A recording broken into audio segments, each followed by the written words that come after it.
السلام علیکم ورحمۃ اللہ وبرکاتہ۔ پہلے آپ حضرت مولانا خلیل الرحمن سجاد نعمانی دامت برکاتہم عالیہ کا بیان سنیں جو بہت بہترین بیان ہے۔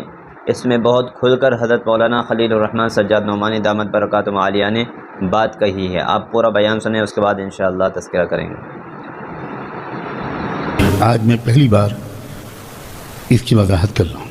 پہلی بار مجھے بالکل نہیں یاد ہے کہ میں نے کبھی اس پہلو پر روشنی ڈالی ہو۔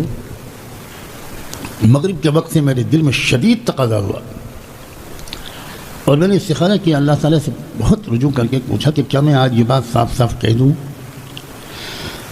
تو مجھے بہت شرح صدر ہوا کہ ضرور کہہ دو۔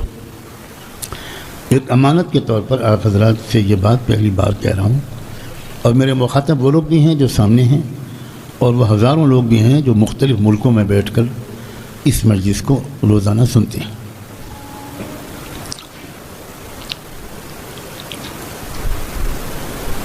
میں حجر اسود پر ہاتھ رکھ کر خانہ کعبہ کا پردہ پکڑ کر یہ قسم کھانے کو تیار ہوں کہ دنیا میں ایک بہت بڑی تبدیلی کا وقت قریب ہے،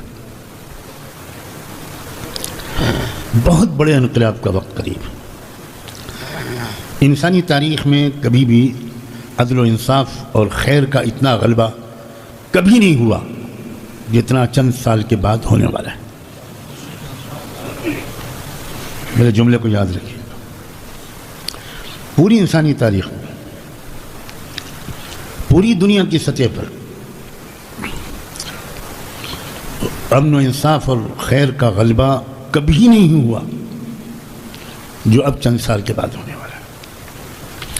اور اس سے پہلے لاکھوں کروڑوں مسلموں کو مسترد کر کے اللہ کافروں اور دجال کی فوج میں بھیجنے والے ہیں۔ یہ بھی سن لیجیے، زبردست چھٹائی ہونے والی ہے، اور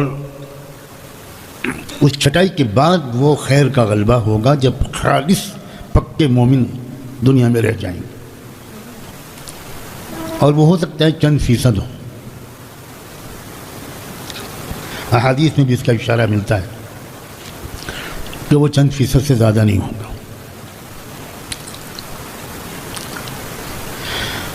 اور میں آج یہ بات پہلی بار کھل کر اس لیے کہہ رہا ہوں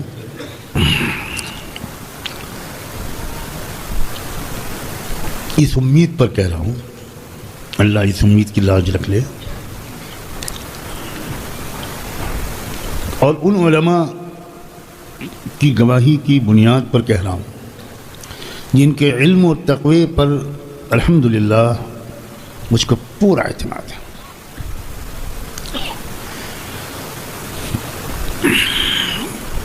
اور وہ فلسطین اور شام کے حالات کو بہت قریب سے دیکھ رہے ہیں، وہ ہماری طرح دور نہیں بیٹھے،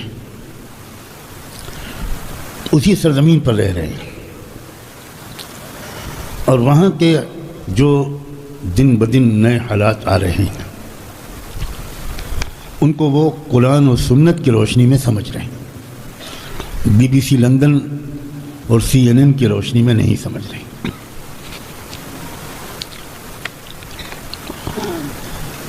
اور وہ بتا رہے ہیں الحمدللہ اس عاجز کا ان میں سے کئی سے رابطہ ہے، وہ بتا رہے ہیں کہ ہو کیا رہا ہے اور آثار کیا ہیں اور کن مرحلوں سے گزر کر ہم کس منزل تک پہنچنے والے ہیں۔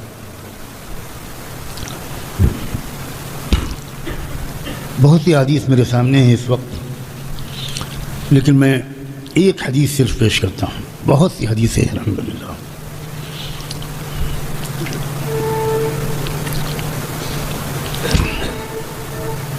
سیدنا علی بن ابی طالب رضی اللہ عنہ وکرم اللہ وجہہ وہ فرماتے ہیں ایسے خطرناک حالات آنے والے ہیں، ستکون فتنة يحصل الناس فيها كما يحصل الذهب في المعدن۔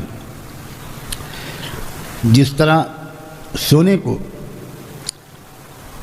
آگ میں رکھ کر تپایا جاتا ہے